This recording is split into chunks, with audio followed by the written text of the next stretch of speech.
Thank you very much, Chuck. It's a great honor to have you here. I'm going to be listening to some of your suggestions. I've heard some of them. And we're going to do something about this horrible situation that's going on. And we're going to all figure that together. So I want to listen, and then after I listen, we're going to get things done. I thought we'd start off. Pastor, if you could possibly say the prayer, would be appreciated. Thank you.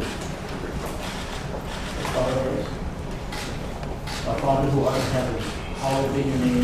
Your kingdom come, your will be done on earth as it is in heaven. We thank you for the day that you have given us. And Father, we just know that the things that have happened here in America, if there is something that you have planned, it's going to be a great one. Because we're going to get America back on track where it needs to be with our children, with our adults, everybody that's involved. And Father, I ask you right now to extend the Holy Spirit for the comfort us through this time. And you said you would send him. And right now we embrace him to your word to clearly say, where two or three are gathered in name, you are bringing this to us. And so, Holy Spirit, we ask you to comfort the families. Comfort every one of them. And even the families that are just, that didn't lose a loved one, but know they were there at that time, comfort them also. And Father, I just ask right now in the name of Jesus Christ, we just welcome you to this. In Jesus' name we pray. Amen. Thank you very much, Pastor. I appreciate it. Vice President, you wanted to say, and I'd like you to say a few words, and I'd like to then introduce you to Betsy DeVos, who most of you know, and some of you have met a little while ago. Mike, what do you have to say? First off, thank you, Mr. President. I want to thank families from Parkland, Florida, and assure you of the deepest condolences and sympathies of the First Family and our family, and of the American people. As the President said last week, the American people are united with one heart, broken for what took place. But the President called this meeting for us as much to talk about what's happened in our country over the last 20 years, and to find out from all of you gathered here, by listening, by learning, how we might ensure that this is the last time this ever happens. I, along with the President, am deeply moved by the stories of heroism and courage. And I'm candidly moved by the courage that it takes for many of you to be here today. And what I just want to encourage you to do is tell us your stories. America is looking on. Your president, our entire administration, leaders around the country at every level are looking on. And we want to hear your hearts today. I encourage you to be candid and be vulnerable. And share with us not only your personal experience, but what it is that you would have us to do. And just know that as the president has already taken action, he'll be meeting in this very room in the coming days with governors from all 50 states to make school safety the top priority of this administration across this country. The President and I wanted to hear from you all first. And so I want to say thank you for coming. Thank you for the courage of being willing to be here and share your hearts. And just from our families to your families, just God bless you and comfort you. Thank you, Mike, very much. Betsy? Mr. President, students, teachers, parents, thank you for being here. For many of you, you lived through something unthinkable. For many of you, it's raw and fresh. I admire your strength and bravery to come and share your experience with the President, the Vice President, and the world. No student, no parent, no teacher should ever have to endure what you all have. My heart is broken. What happened last week shocked us. It angers us, and it pains us. We are here to have an earnest conversation about why this tragedy and too many others before it happened and how we can work to find solutions. We're here to listen, to gain your important perspective on ways to reduce violence and to protect students. Our hope is that by talking and by listening, we can make something that was unthinkably bad something good. And your loss and your trauma must never be in vain. So thank you again for being here, and let's get started. Thank you very much, Betsy. I just want to say before we really begin, because I want to hear you, but we're going to be very strong on background checks. We'll be doing very strong background checks, very strong emphasis on the mental health of somebody, and we are going to do plenty of other things. Again, next week the governors are coming in from most of the states, and we're going to have a very serious talk about what's going on with school safety. Very important.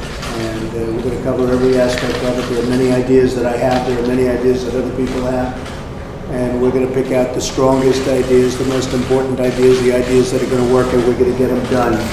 It's not going to be talk like it has been in the past. It's been going on too long, too many instances, and we're going to get it done.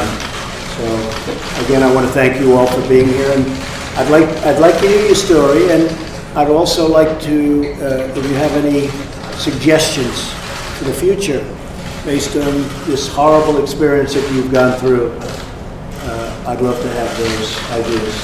All right? How about you, Stella? All right. Thank you, Mr. President, for having me here. My name is Julia Cordover, and I'm from Stoneman Douglas High School, and I was there during the shooting, and I'm a survivor. And I want you guys all to emphasize the point that I survived. I was lucky enough to come home from school, unlike some of my other classmates and teachers. And it's very scary, and knowing that a lot of people did not have this opportunity to be here still is mind-blowing. And I feel like there is a lot to do, and I really appreciate you hosting me and what you were saying. I'm confident that you'll do the right thing, and I appreciate you looking at the bump stocks yesterday. That means it is definitely a step in the right direction, and I think we can all agree on that.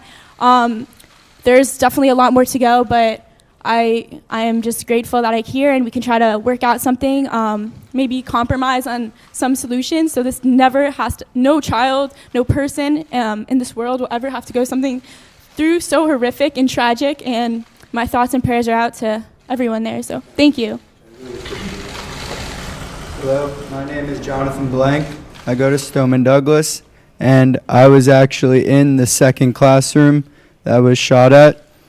In my mind, as a kid, nothing ever that horrible should ever have to happen to you, and you can't even think about it. Like, it doesn't even seem real still. Everything seems fake. I don't even know what's going on. It's just crazy. Everything happening.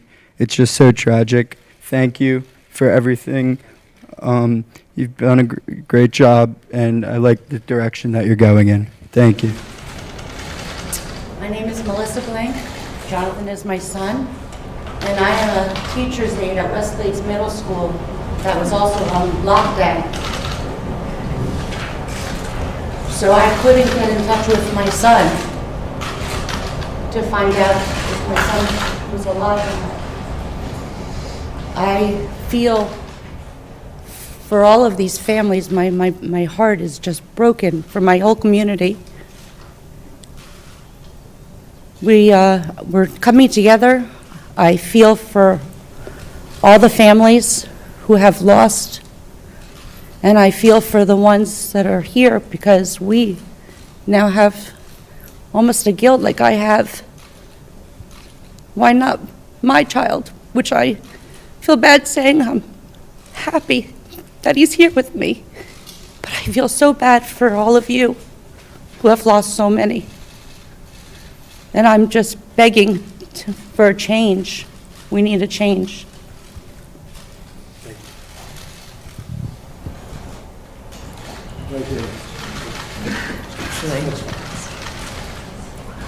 Do you mind, may I pass the microphone back to my daughter? Because I think she has some nice solutions. And if that's okay with you? Thank you. Hi, my name is Carson Abt. I'm a junior, and I was at Marjorie Stoneman Douglas at the time of the shooting. And I know that there are a lot of different solutions that we can go through to help eradicate this issue, but one that stuck out to me was about all the drills and protocols that my teachers had to go through. They knew what to do once the code red for an active shooter was announced, but through research I found that only 32 states require drills. But of those 32 states, more than half of the counties do not go through the drills because they want to spend their resources towards something else. And I know that a bill was also passed that declared that each school has to go through one drill each month. But I know that my school, we go through fire drills every month, and we have not had our lockdown drill yet this year. And I think a change that will increase all the trainings and protocols, so if God forbid another shooting does happen, at least all the teachers will be prepared and can hopefully keep their students calm. That's great. Thank you very much. Thank you. Please. Hi, my name is Ariana Klein. I would just like to say thank you for leading this country. You're a great leader, and I appreciate the direction that the country is going in.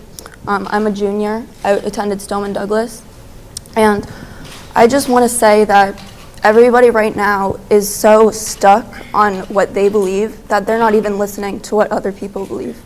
We need to listen to the other points of views. We all need to realize that we all have different points of views, and that this solution is not going to be a singular thing. It's going to be multifaceted, and it's going to be created by a collection of different people working together, and we all have to realize that we all have our opinions, and together we're going to be able to work to a solution. And this is not just Parkland anymore. This is America. This is every student in every city and everywhere. It's everybody. It's not small. It's everything. And I'd just like to say thank you for having us, giving us the opportunity. Appreciate it. My name's Fred Abt. I'm Carson's dad. I'm going to pass the microphone along to some of the other students. If we have a chance later on, perhaps I'll speak or other parents could speak, but I'd like the students to get their chance. Very nice. My name is Justin Gruber, and I was at the school at the time of the massacre. I'm only 15 years old. I'm a sophomore. 19 years ago, the first school shooting Columbine at Columbine High School happened, and I was born into a world where I never got to experience safety and peace. There needs to be a significant change in this country, because this has to never happen again. And people should be able to feel that when they go to school, they can be safe. And because there needs to be a change,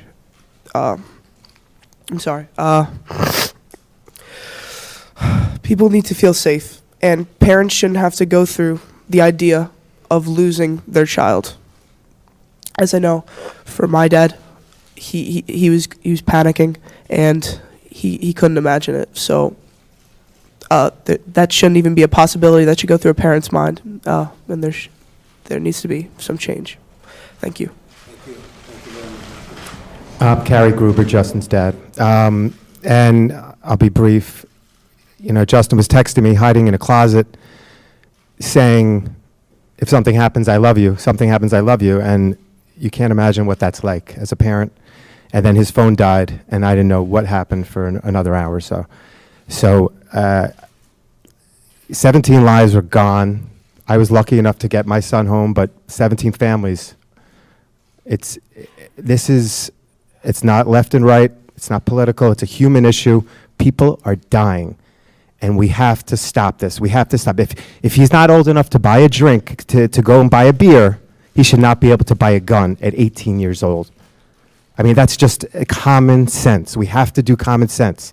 Please, Mr. Trump, these are things we have to do. In Israel, you have to be 27 years old to have a gun. You're only allowed one. They tax the guns. You have to go through significant training. We got to do something about this. We cannot have our children die. This is just heartbreaking. Please. Thank you. Thank you. Hi, my name is Shannon Morris. I'm a local administrator for a school in DC, and I really want to continue the conversation for our students. Hi, my name is Vielka Marcus, and I'm also a local educator here in Washington, D.C. For Friendship Public Charter Schools. So I will allow our students that are here to voice their opinions as well as give some of their ideas to do that at this time. And my condolences and my heart truly go out to not just the families that have lost children in this horrific incident that has occurred, but also to our families here in the District of Columbia that experience gun violence outside of our schools that directly impact our schools because they are our students. Hello, my name is Alea Barnett, and I go to the Friendship Technology Preparatory Academy in the heart of Southeast DC. My condolences to every family here that experienced the shooting and all the students that experienced that. And I'm here on behalf of my school and all of the friendship schools in DC to be able to prevent those kind of things happening in our school, because in Southeast DC, we do encounter a lot of violence and things most of the time at night, but a lot of the times it's in like the daytime too. So our schools, we do take preventative measures and everything to stop that. Like we check bags at the door and everything, and it does make us, at first we're like, no, we don't want to do this, but then we realize it's for our safety. But we wanted to make sure that it continues and that nothing can ever slip up to for these things to happen, like in school, counseling for our students who are struggling with fear and bullying. Bullying triggers emotions that will make a student want to bring like a weapon to school to protect themselves or to get revenge for a person who that did something to them. So we just want to have a lot of preventative measures to be in the schools and also outside of school to make sure that nothing can happen to us while we're in school. Hello, Mr. President. Thank you for having us. I'm Christine Hunchofsky. I'm the mayor of the city of Parkland. We have a great city. It's been one of the safest cities in America, and the fact that this happened in our city means it can happen anywhere.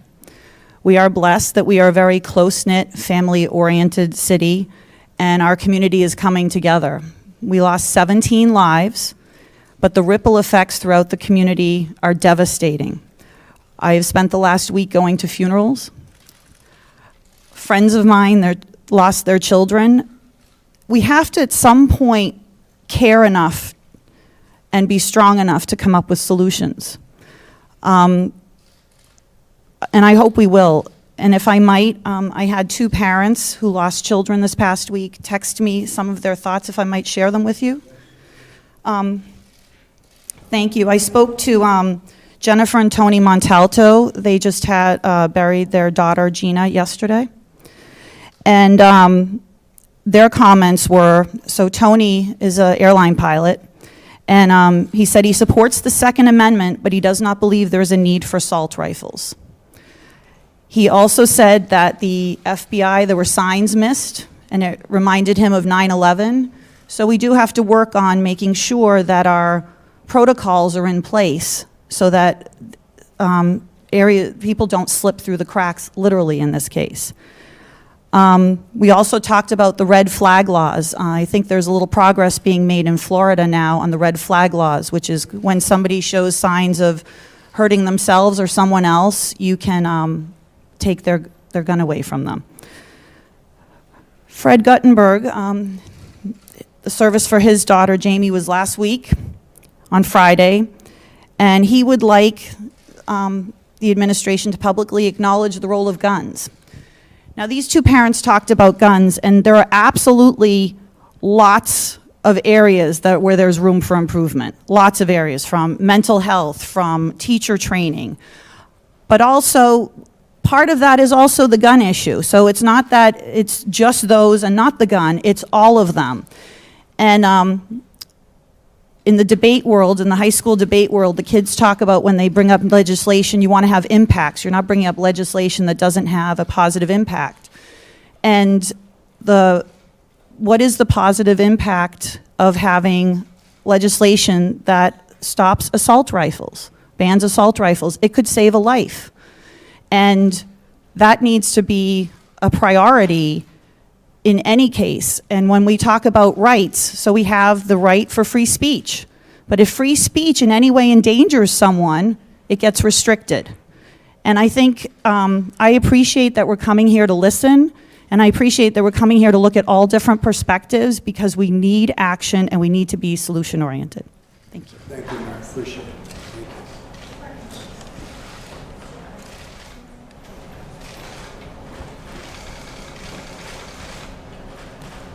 We're here because my daughter has no voice. She was murdered last week and she was taken from us.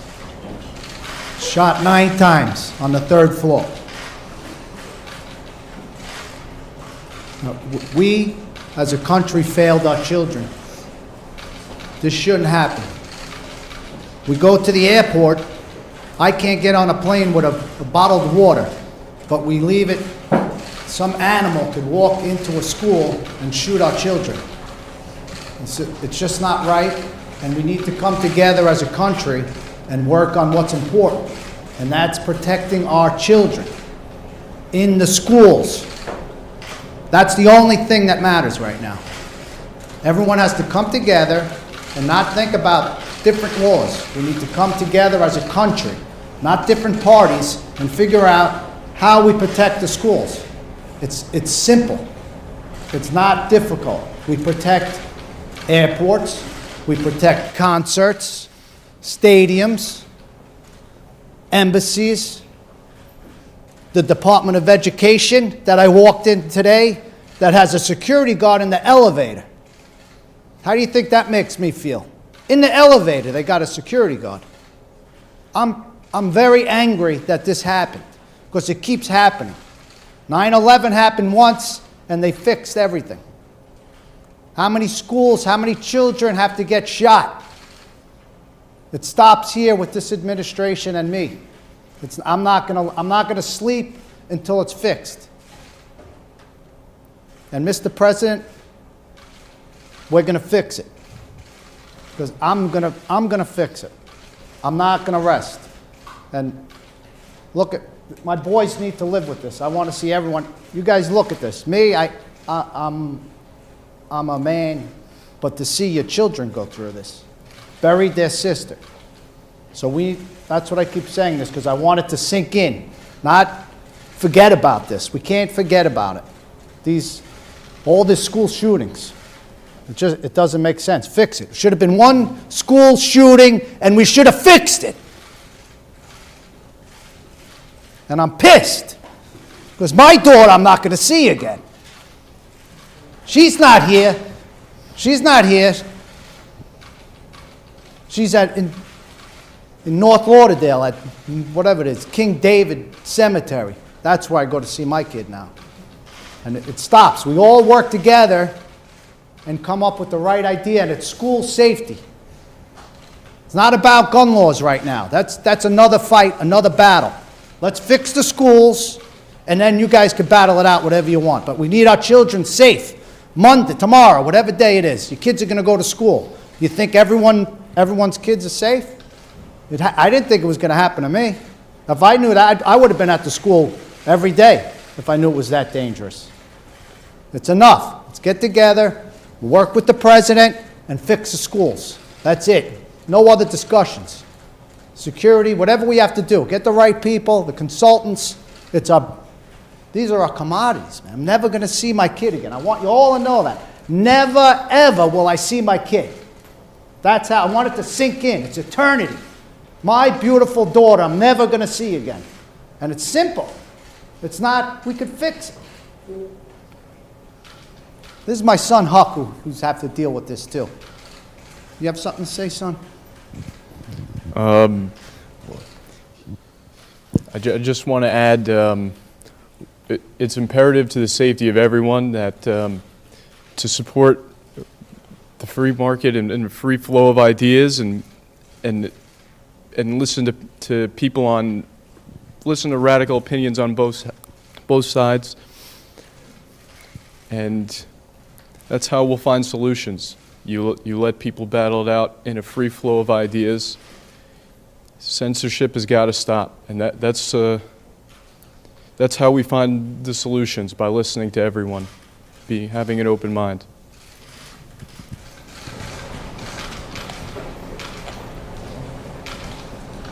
This is my son Hunter. How are you? I'm Hunter Pollock, class of 15, Marjorie Stoneman Douglas. I walked the same hallways where Meadow got shot and all 16 other victims. First off, I want to thank Mr. President for having us. We had a very effective meeting before we walked in this room. Mr. Vice President as well, and Madam Secretary. I put all my trust into them and my father that together that we'll be able to find a solution. And that's all I have to say. Thank you for having us.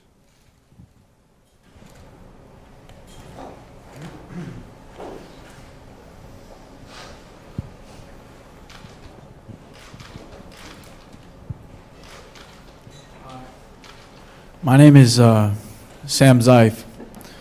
I'm a student from Marjorie Stoneman Douglas in Parkland. And I just want to take a second first to thank you for having me, Mr. President, Mr. Vice President, Madam Secretary. I was on the second floor in that building, texting my mom, texting my dad, texting 3 of my brothers, that I was never going to see him again. And then it occurred to me that my 14-year-old brother was directly above me in that classroom where Scott Beagle was murdered. Scott Beagle got my brother in the class. He was the last kid to get back into that class.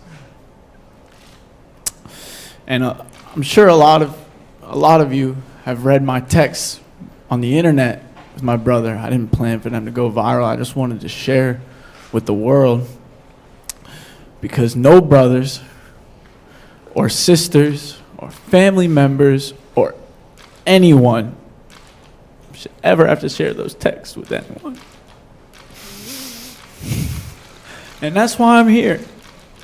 I lost a best friend who's practically a brother. And I'm here to use my voice because I know he can't. And I know he's with me, cheering me on to be strong, but it's hard. And to feel like this, it doesn't even feel like a week. Time has stood still. To feel like this ever, I can't feel comfortable in my country knowing that people will have, ever gonna feel like this.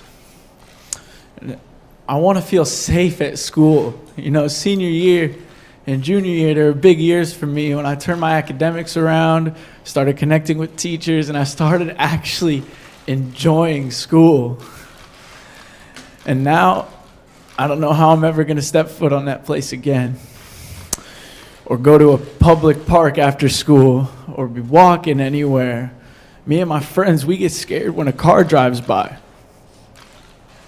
Anywhere. And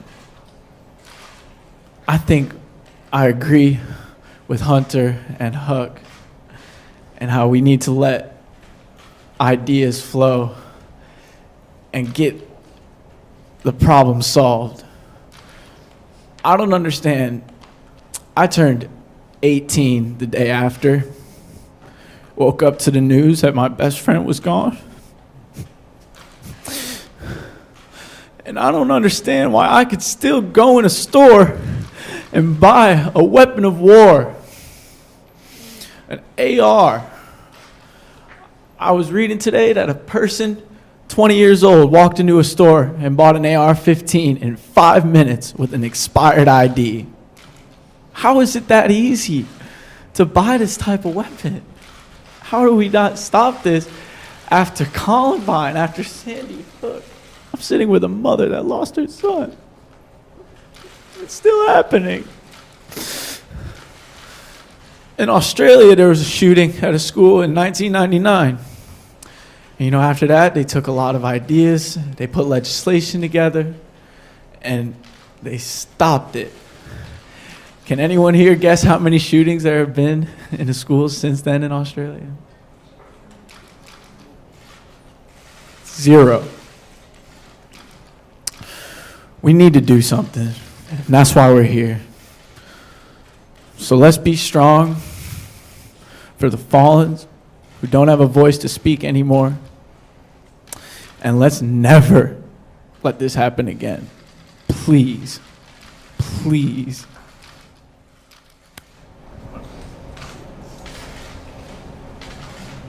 Mr. President, Mr. Vice President, Madam Secretary, my story is far too well known. I had 2 sons who were at Sandy Hook School. My eldest, who was 8 at the time, survived, and my 6-year-old son, Dylan, did not. And I have been working tirelessly on this issue for over 5 years now. The organization that I help lead, Sandy Hook Promise, is very focused on keeping kids safe at school, because no parent should go through this. Every parent who sends their kid to school should know without any question in their mind that they're going to be coming home that day. This is not a difficult issue. You're absolutely right. There are solutions, and this administration has the ability to put them in place. And after Sandy Hook, they said we wouldn't let this happen again, and yet it has continued to happen for 5 years. How many more deaths can we take as a country? How many more teenagers and 6- and 7-year-olds can we allow to die? Don't let that happen anymore on your watch. There are things that you can do right now. Mental health, you mentioned earlier. Funding for that would be very much appreciated.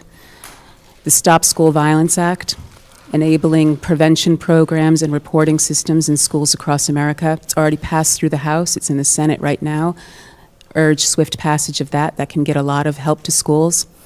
I absolutely agree. Since Sandy Hook, there has been an increase in school safety and security. We've invested a lot in the bricks and mortar of our schools. We've invested a lot in the security of our schools. I think we also need to focus on prevention. How do we prevent these acts from happening? How can we help identify and get help for people who are at risk of hurting themselves or others before they pick up any weapon? That's what we need to focus on, by preventing these acts, and you have the ability to do that. There's legislation available to you right now.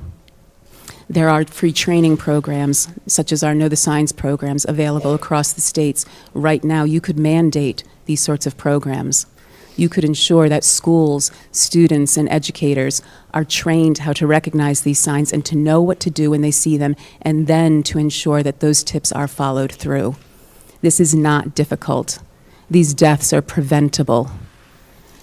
And I implore you, consider your own children. You don't want to be me. No parent does. And you have the ability to make a difference and save lives today. Please don't waste this. Thank you.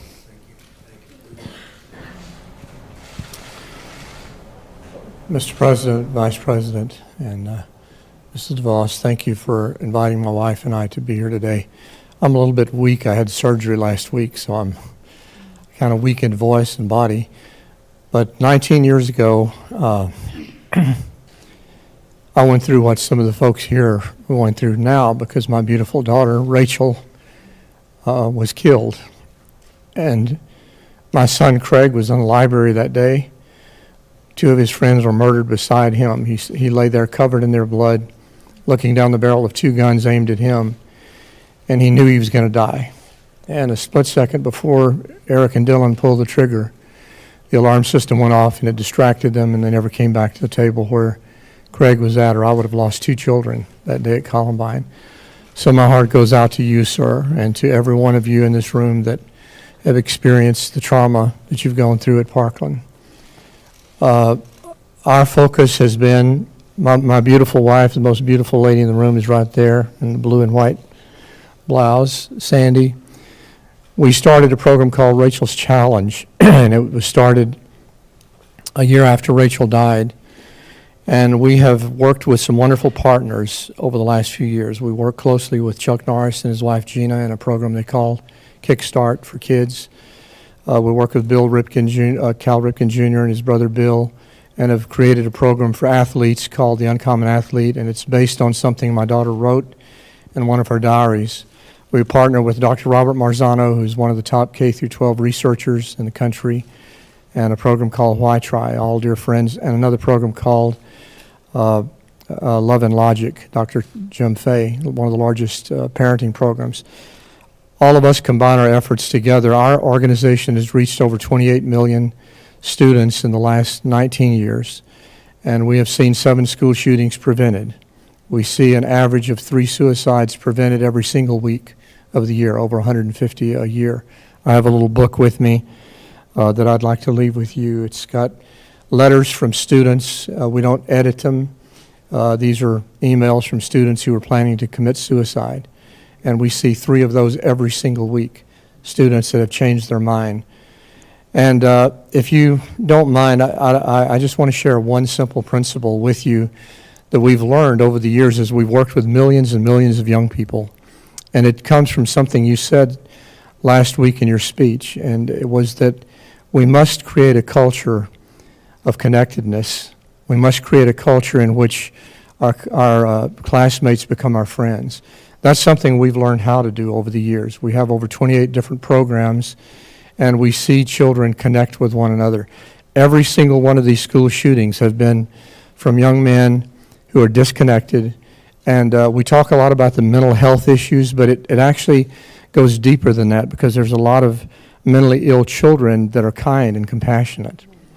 And so we work with those children every single day of the year, of the school year, but there's always the one with a propensity to violence. And so one of the things we have learned, and we train young people and we train teachers, that the focus must not be just on unity or diversity. Because if you focus too much on diversity, you create division. If you focus too much on unity, you'll create compromise. But if you focus on relatedness and how we can relate with one another, then you can celebrate the diversity and you can see the unity take place. I'm all for diversity, I'm all for unity, but the focus really needs to be on how can we connect. And that's something that we and our organizations have learned. One thing we have learned is how to connect students with each other, with themselves, with their teachers, and with their parents. And I would love to share more as we have a chance to do so. Thank you again for having us today.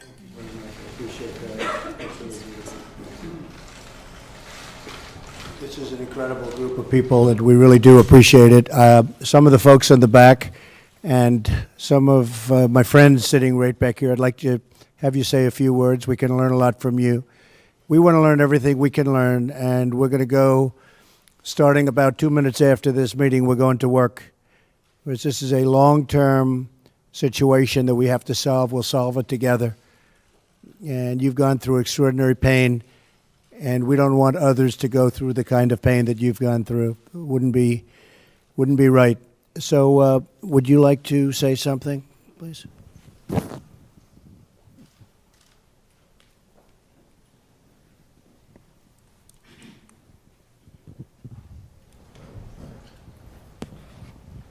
Thank you, Mr. President. My name is Curtis Kelly. I represent Thurgood Marshall Academy here in the District of Columbia. Thank you, Vice President, Madam Secretary, for having myself and Gregory Baldwin, who represent Thurgood Marshall. My tragedy started September the 20th of last year, where I have 2 twin sons that attend Thurgood Marshall and they are elite athletes, Junior Olympics. One of my sons was a youth council member for the District of Columbia in Ward 5, and one day this is after school. Now I agree we need to protect our kids in schools, but we need to protect them on their safe passageways home as well, and their extracurricular activities, and their parks and recreations and everything that they try to go for their peace. And so my son Zaire Kelly went to College Bound right after school to announce that he was declaring for his college to run track and to further his education and become mayor of District of Columbia or something like that. On his route home, he got a text from my son Zion Kelly, who was going to make it, but when he found out there was press, he decided not to. Because locally we were burnt by the press. Zion is texting Zaire, watch out, there's someone in our passageway coming home. And in a split second, Zaire was just walking home, maybe from this distance to where the curtains are. He was that close to home when a thug came out to try to rob Zion. And he tried to rob Zaire. He tried to rob Zion 20 minutes earlier. Came back because he was upset. He didn't get them students. Those fast track kids, I'm going to come back and get them. He went, caught my son, got an altercation over a cell phone, shot my son in the head, and now he's not here with us. That day I could have lost 2 sons. But the tragedy that my family have to live with after losing Zaire is I have another son that attends Thurgood Marshall.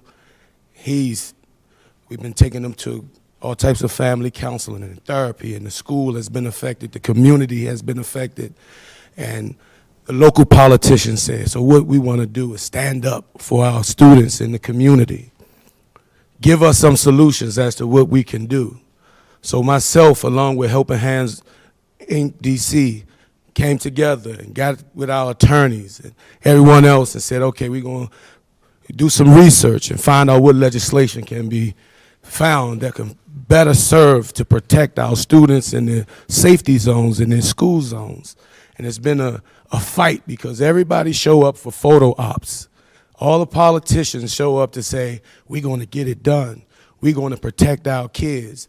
But just a couple weeks later, school shooting, just like we all hearing about all these experiences at Ballou Senior High School, kid gets shot in school.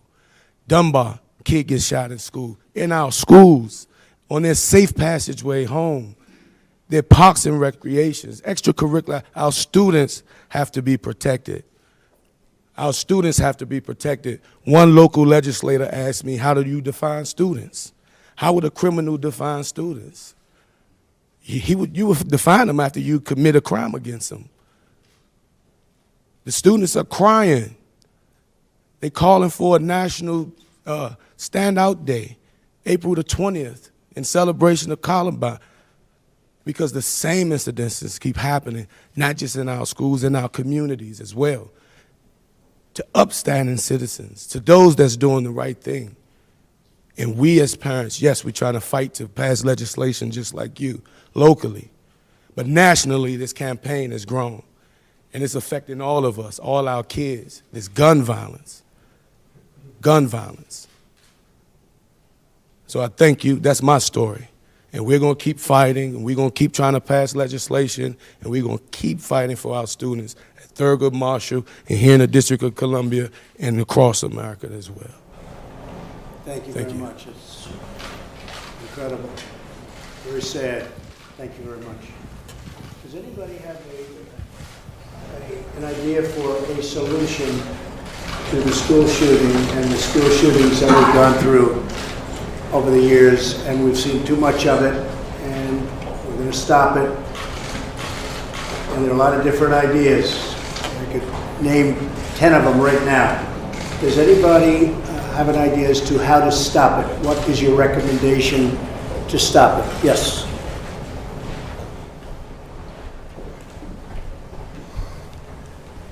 I don't know if I'm going to say something you haven't already heard. I could tell you that in addition to all of the sorrow that we're feeling in our community right now, there's also a lot of anger.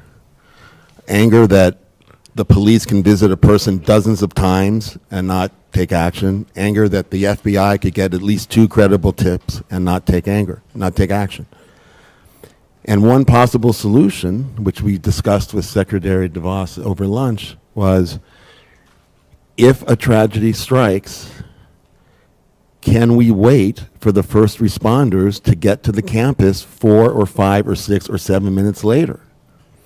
And one possible solution, which may not be very popular, would be to have people in the school, teachers, administrators, who have volunteered to have a firearm safely locked in the classroom, who are given training throughout the year. There are plenty of teachers that are already licensed to carry firearms. Have them raise their hands to volunteer for the training, and when something like this starts, the first responders are already on campus. And if it's not the teachers, you could have people that work on the campus. A custodian could be an undercover policeman. Someone who works in the library or the lunchroom could be an undercover policeman. He serves lunch every day, but he also has a firearm at the ready. A guidance counselor. If you can't stop it from happening, and with hundreds of millions of guns out there, I don't know if it'll ever be fully stopped, but the challenge becomes, once it starts, to end it as quickly as possible. And just, unfortunately, you can't wait 5 or 6 or 7 minutes. And what my daughter said earlier, that there are 32 states that have laws that require the schools to prepare for this. And yet more than half the county, and Broward County is one of them, and our school was prepared. And thank God it was only 17 lives. But when more than half of the counties won't spend the money out of their budget for the training, even though the law says they should, it'll be that many more the next time. So between having the schools train for lockdowns and possibly having armed personnel, staff that are willing to do it, yeah, anonymously. I don't want the kids to know who have the firearms. I don't want the shooters to know who have the firearms. I don't want people walking around with firearms on their side. But when that alert goes off and they put the kids in the closets and they put the kids under the desks, then I want the teacher to open that safe, pull out that firearm, and be ready to do what needs to be done while you're waiting for the helicopters and the SWAT teams to come. I'll disagree with that, but I also think that you need more deputies. You have a campus of Stoneman Douglas with, I think, what, 3,200 with one deputy? One. And if that deputy leaves for a training, we need another deputy there. And the other thing is communication.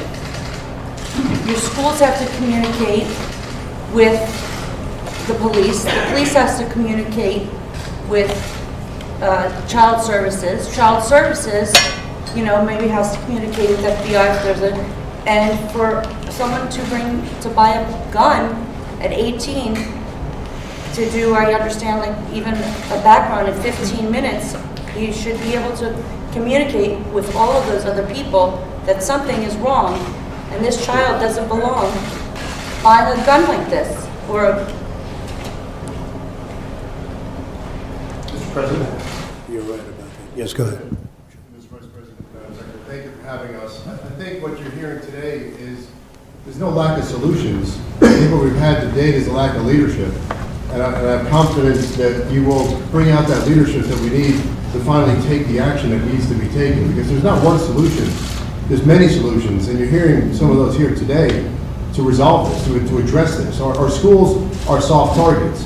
So we need to harden the targets by making them, increase our deterrence capability so that a potential murderer knows that that's not going to happen, that there's going to be people there ready to respond that the minute something happens, our technology will pick up that an incident has occurred and it will be responded to immediately. And also the children and the teachers know what to do in that instance. They're communicated with effectively. You know, we need to identify where there's mental health issues among the student population. The kids at the school knew this person. They knew he was an issue.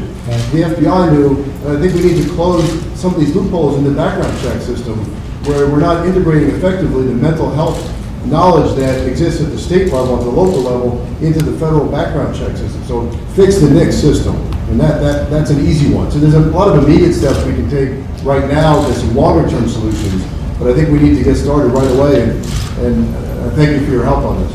Well, thank you, too. And I will say, again, background checks are going to be very strong. We need that. And then after we do that, when we see there's trouble, we have to nab them. You know, years ago we had mental hospitals, mental institutions. We had a lot of them, and a lot of them have closed. They've closed. Some people thought it was a stigma. Some people thought, frankly, it was, the legislators thought it was too expensive. Today, if you catch somebody, they don't know what to do with him. He hasn't committed the crime, but he may very well. And there's no mental institution. There's no place to bring him. And we have that a lot. Even if they caught this person, I'm being nice when I use the word person, they probably wouldn't have known what to do. They're not going to put him in jail, and yet, so there's no that middle ground of having that institution where you had trained people that could handle it and do something about it and find out how sick he really is, because he is a sick guy, and he should have been nabbed a number of times, frankly. Your concept and your idea about it's called concealed carry, and it only works where you have people very adept at using firearms, of which you have many. And it would be teachers and coaches. If the coach had a firearm in his locker when he ran at this guy, that coach was very brave. Saved a lot of lives, I suspect. But if he had a firearm, he wouldn't have had a run. He would have shot, and that would have been the end of it. And this would only be, obviously, for people that are very adept at handling a gun. And it would be, it's called concealed carry, where a teacher would have a concealed gun on them. They'd go for special training, and they would be there, and you would no longer have a gun-free zone. Gun-free zone to a maniac, because they're all cowards. A gun-free zone is let's go in and let's attack, because bullets aren't coming back at us. And if you do this, and a lot of people are talking about it, and it's certainly a point that we'll discuss, but concealed carry for teachers and for people of talent, of that type of talent. So let's say you had 20% of your teaching force, because that's pretty much the number. And you said it, an attack has lasted, on average, about 3 minutes. It takes 5 to 8 minutes for responders, for the police to come in. So the attack is over.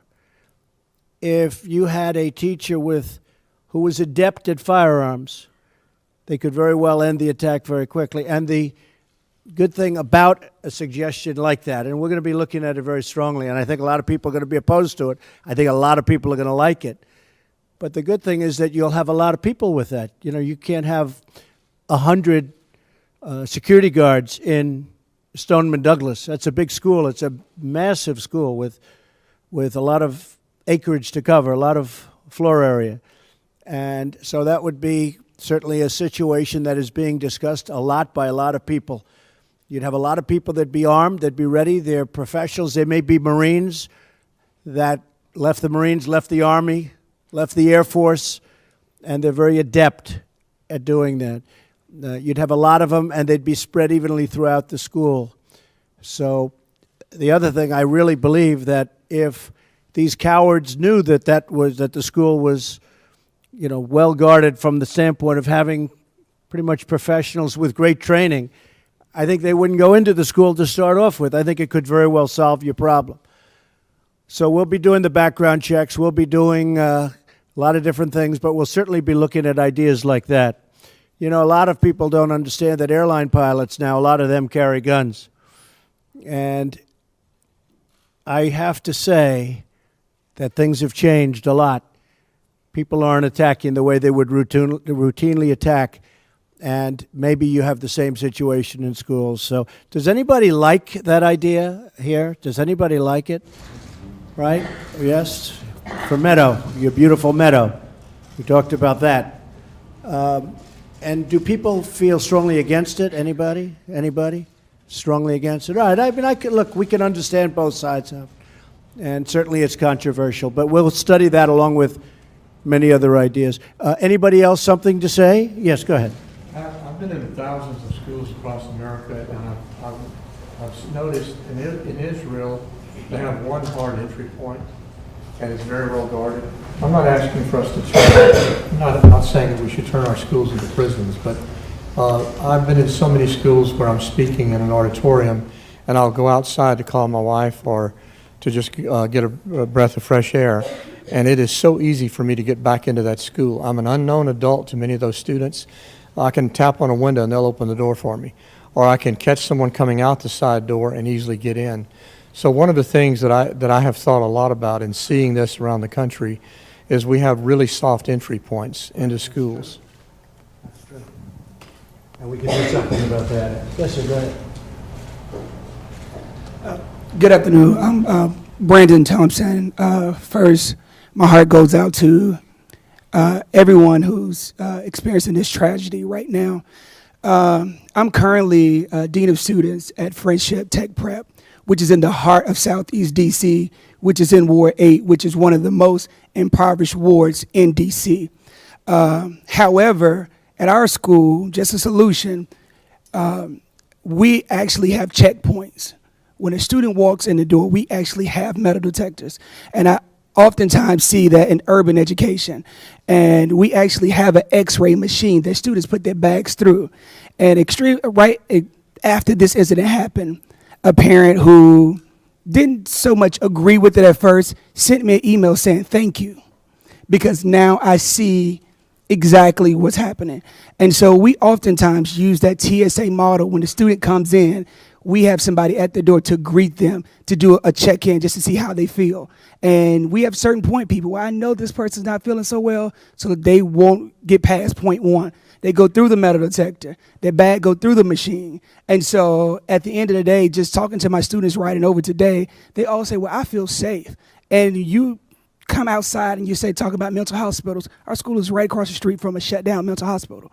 We have, if you were to come over to the streets, you'd be like, oh my God, but once you get inside the building, we have that family feel. We have those check-in points. We have it where every visitor that comes through our building has to go through these checkpoints to ensure that our students get home safe, to ensure that our staff members get home safe. And these are just minor solutions. Like I will say, I'm against having a teacher with a gun in a building. Teachers are emotional. People are emotional. So I think that is a huge factor. However, but having students, and you may have to go to staff members, going through these checkpoints to ensure that, one, their mental is on point, and two, that we're talking about they don't have any physical metal on them, and or even in our building, our students don't even carry cell phones because we consider that's a threat. It's taken away from them learning. So they actually turn in their cell phones. And so those things of ensuring our kids are there at the moment, to live the moment, to enjoy school, they get that joy factor, they get that family feeling. They're able now to connect with one another and able to communicate and not have to worry about looking over their shoulder when they walk, out and into the building, because they know every person that comes through the building has been through a metal check. Their bags have been checked. And so that's just a solution. Once again, my heart goes out to everyone who's been through this tragedy. Thank you. Very well said. Very well said. Mr. President, thank you for being open to hearing all forms of solutions. I truly appreciate that. One point on the mental health issue, and I think it's important to note that someone with a mental illness is highly unlikely to ever commit an act of violence. It's a very, very small percentage. What we're really dealing here is more with a lack of mental wellness. This is around anger and fear. And that's not something that you can diagnose and put in mental health hospitals. This is more about funding for mental health services to help these individuals that are at risk, especially when we think about suicide. Teen suicide. Suicide is the #2 killer of our children, as I understand right now, and a lot of these suicides are performed with firearms. which makes them, unsavable. So the idea of mental health and being able to identify who's at risk, who is considering these issues, who's going into crisis, that is incredibly important. I appreciate the point on arming teachers. It's not personally something that I support.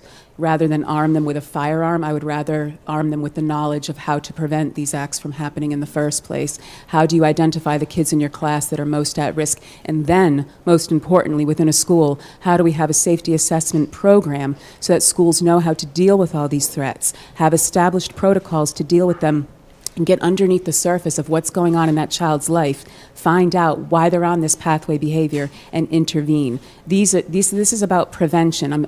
There are some fabulous solutions being talked about today which still go to imminent danger. Let's talk about prevention. There is so much that we can do to help people before it reaches that point. And I urge you, please, stay focused on that as well. It is the gun, it's the person behind the gun, and it's about helping people before they ever reach that point. Yes, go ahead. So, Thank you. thank you.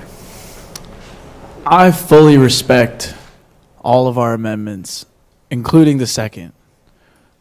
But in Maryland, they have proven that the Second Amendment does not protect these types of weapons.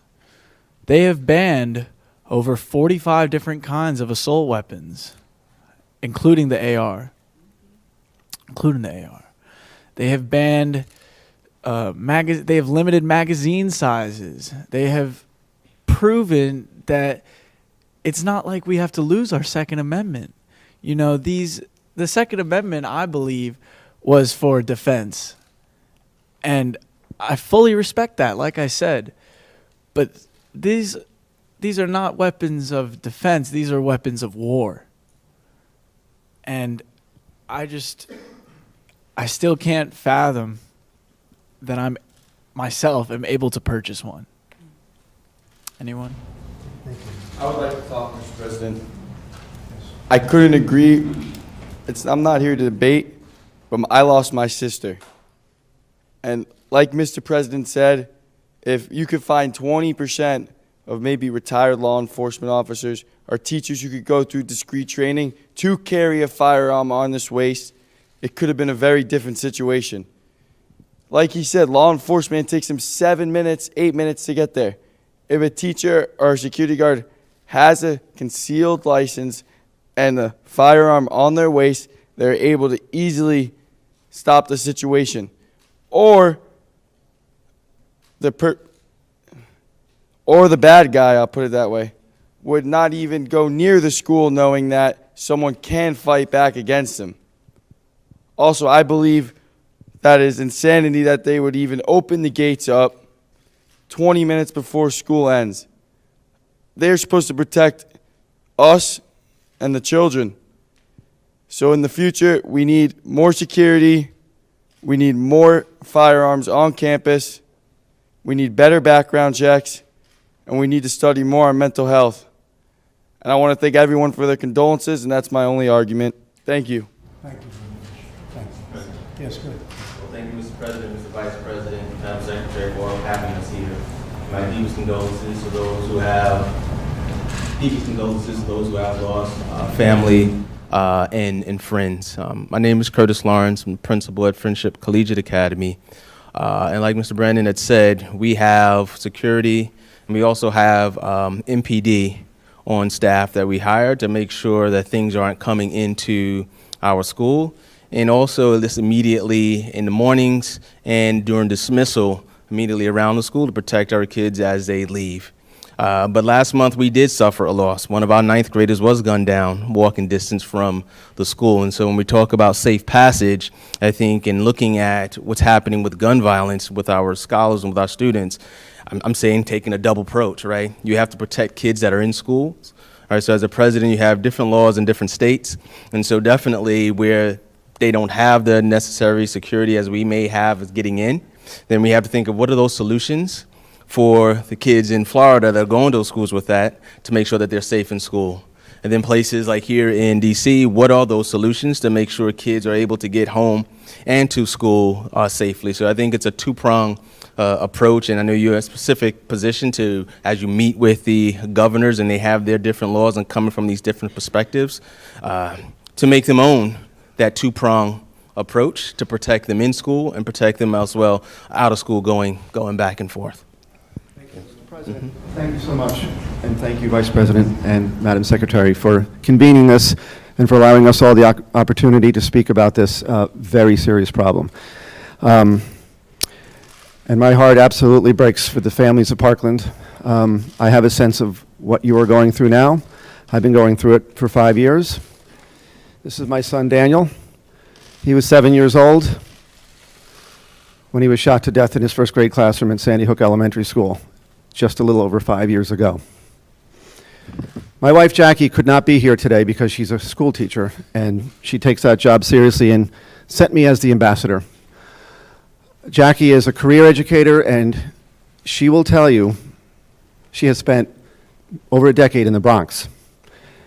And she will tell you that school teachers have more than enough responsibilities right now than to have the awesome responsibility of lethal force to take a life.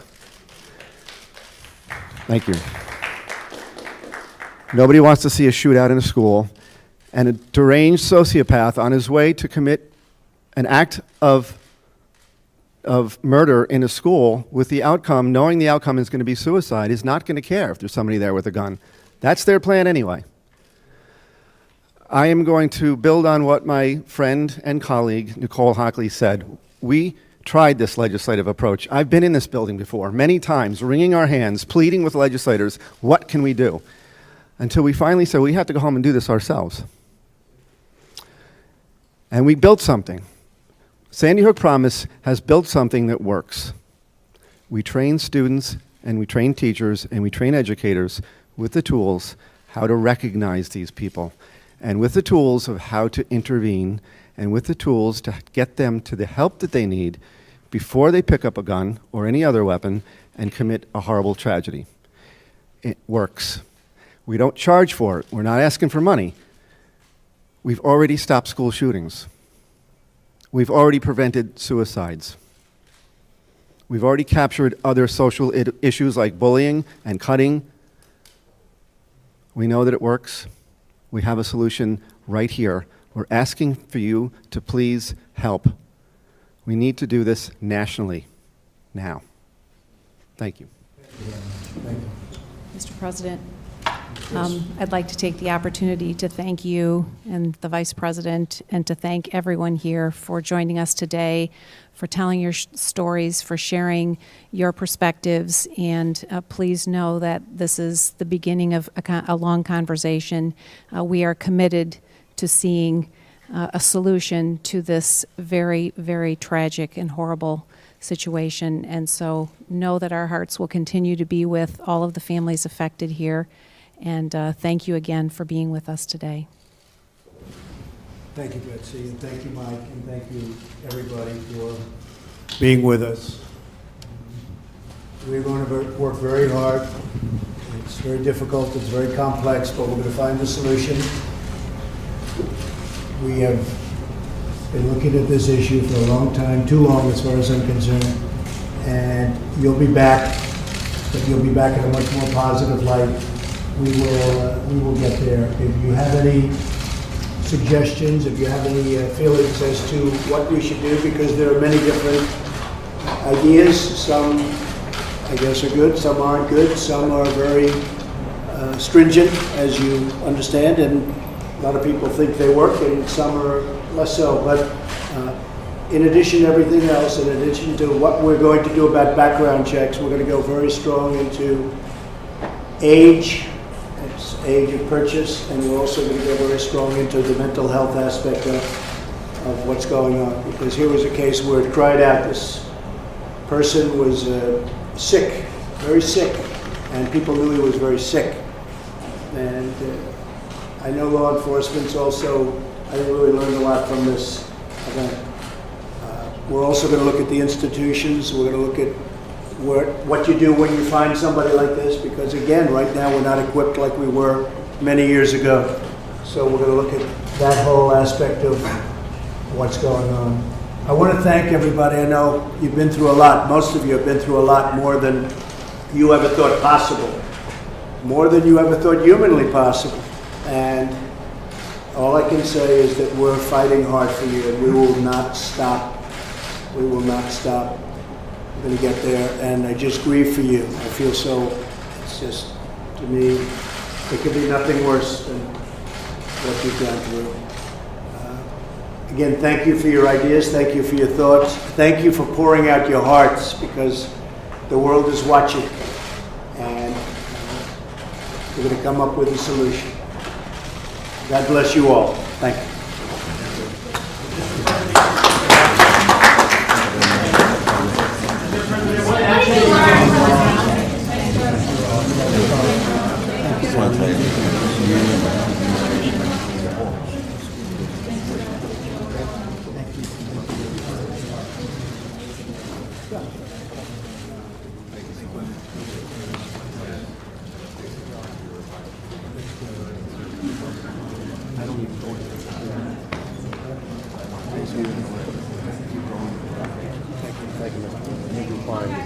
Republican, Jewish Republican. Thank you. We're with you.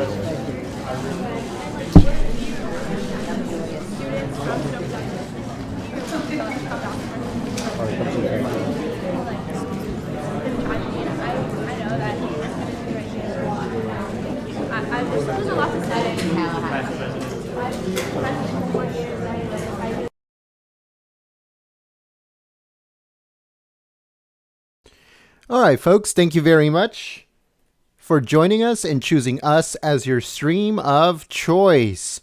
President Donald Trump, this is one of the first meetings that he's going to have. He's going to have meetings with law enforcement, meeting with just teachers, meeting with activists. So he's going to be talking also to senators and congressmen regarding this issue. So this is one of many different listening sessions that are going to happen over the next few weeks as they get ready to see what they're thinking of doing regarding this situation, how to fix it. There's a lot of people on both sides talking about it and having a lot of different opinions and stuff like that. So we'll just have to wait to see what they're actually going to do. I saw something that, it was a little bit disturbing to me how they kind of like hinted, like one of the people in the audience hinted towards NSA type of scenario in schools.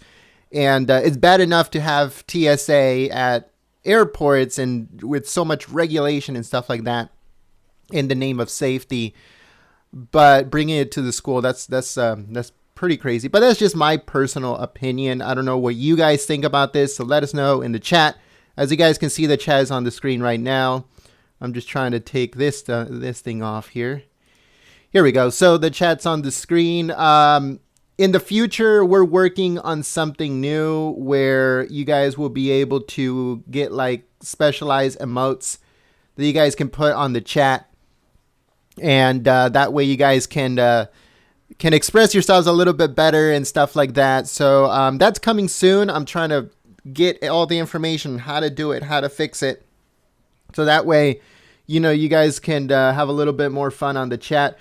This chat on the screen will only come up after the event and before the event. So usually we start a little bit before the event starts. We'll be putting the chat on the screen. And then once the event ends, we'll be also putting it up on the screen right now so we can discuss a little bit about what just happened. And you guys are going to be able to see the chat a little bit better instead of just, on the side.